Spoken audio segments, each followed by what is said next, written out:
네, 먼저 인사드리겠습니다. 민주노총 한재규 통일위원장입니다. 오늘은 2025년 노동절입니다. 그러나 노동의 현실은 전 메이데이 행사가 있었던 1890년 5월 1일 이후에 많은 것이 사실은 변화했었습니다. 그런데도 여전히 제국주의와 자본의 독재와 평등 만능과 자본주의주의는 별반 달라지지 않았습니다. 아니 오히려 더 노골화되고 있고 트럼프와 윤석열이라는 괴물까지 탄생시켰습니다. 작년과 올해 바뀐 것이 있습니다. 더 이상 윤석열이 우리 대한민국의 대통령이 아니란 것과 미국의 대통령이 바뀌었다는 것입니다. 아직도 우리 역사는 적게는 80년, 길게는 120년 동안 이무기들의 집합체인 내란 세력과 국민의힘 그리고 그 일당들과 파시즘 전쟁 세력을 하나도 청산하지 못한 그런 역사가 이어지고 있습니다. 태평양 넘어 소위 동맹이나 치고 동맹을 같이 말하는 미국과 트럼프는 전 지구촌을 상대로 수십 년 동안 착취당했다고 억울하다고 이야기하고 있습니다. 아니 강변하고 있습니다. 그렇게 주장할 것이면 기축통화 국가의 자리를 내놓아야 마땅합니다. 세계를 상대로 패권을 제한하고 이익도 챙기고 기축통화도 발언하면서 발생하는 기회까지 챙기겠다는 것은 세계를 상대로 말강도 짓거리를 하겠다는 것이나 다름없습니다.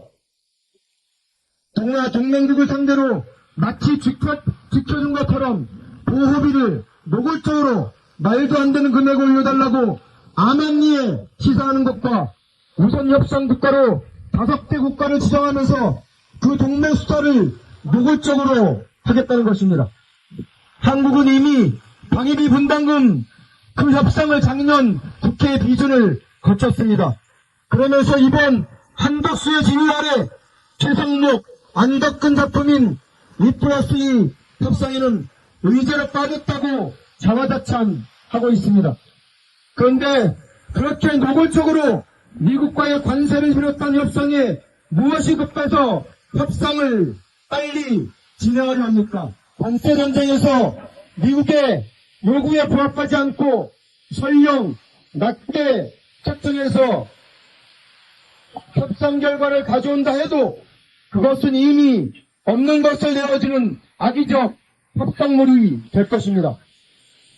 현대 기아차 그룹사는 전체 120만 대 생산 공정과 중장기적으로 200만 대를 생산하고 루이지아나에 배출소까지 건설하겠다고 약속을 했습니다.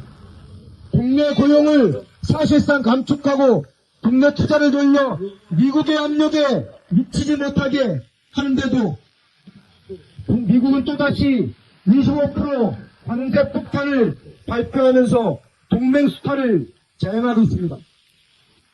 이 관세 폭탄이 정말 현실이 된다면 결과는 불을 보듯 뻔합니다. 윤석열 파면 이후 국가산업 전반, 특히 자동차, 철강, 알루미늄을 비롯한 한국의 기간산업과 파생산업 전 분야에서 치명적으로 다가올 것입니다. 물량과 고용 감소, 구조조정, 수익성 악화가 강속으로 전가될 겁니다. 트럼프의 미국 우선주의를 추천을 받아주고 그를 살리기 위해서 대한민국이 세계의 희생양이 될 수는 없습니다. 더구나 여기에 한덕수는 미국에 맞서지 않겠다. 역사적으로 한국은 미국에 빚을 지고 있다. 방위비 분담금 문제에 대해서도 사안에 따라서 논의할 수 있다는 망발과 저자세로 일관하고 있습니다. 한마디로 미국의 협의를 가장한 말강도 짓거리에 최소한의 대응은 못할 망정 없는 것도 만들어서 간 쓸개까지도 전부 다 내어놓는 상황입니다. 이러한 불협적 협상에 선출되지 않은 권력에 국가의 혼란을 틈탄 살림을 거덜내는 내란 세력 한덕수와 그 무리들을 그리고 최성목을 그냥 두어서는 안 됩니다. 한덕수는 본격적으로 대통령의 자리를 탐하려 하고 있습니다. 그러나 그는 이미 국가를 대표할 수 없는 내란 세력일 뿐입니다. 우리는 선출되지 않은 권력의 만료가 얼마나 비참하게 되는지를 보여주어야 합니다. 미국은 전 세계 70여 개국을 대상으로 내던진 공격적인 관세 폭탄에 대해서 중국을 제외한 나머지 국가에 대해서 70일간 관세를 유예한다고 하면서 압박 강도가 가장 높은 1대1 협상을 벌이고 있습니다. 트럼프는 특히 한국에 대해 대미무역 흑자, 관세, 조선, 미국산 액화,天然가스, 그리고 알래스카의 가스관 납작과 한국의 자동차 배기가스까지 규제와 30개월 원년 이상의 미국산 초고기 수입 제한, 경제산업 전반뿐만이 아니라 군사적 보호에 대한 비용 지불과 대폭 인상 등 일괄 처리하겠다면서 원수와 쇼핑을 운운했습니다. 한국 경제를 미국의 할인매장처럼 취급하고 그들의 경제, 재정, 무역, 그리고 군사상 부담과 자국의 부채를 동맹국에 전가해서 자국의 어려움을 타개하려는 노골적인 수탈 선언입니다. 이제는 좀 달라져야 합니다. 지배와 예속의 관계를 넘어 주권국가의 시민으로서 우리는 미국의 수탈 시도에 단연코 저항과 희생으로 맞서야 합니다. 우리는 동북아시아의 모든 국가가 대립과 적대가 아니라 화해와 평화의 원칙에 입각해 공존과 공동번영을 할 수 있도록 함께 도모해야 합니다.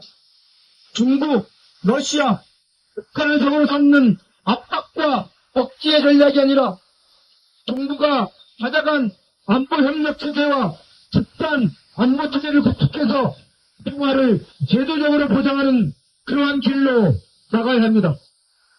전쟁을 막고 평화를 제도화하는 것만이 학단도와 동북아시아의 안녕을 지키는 유일한 길을 우리 함께 명심합시다.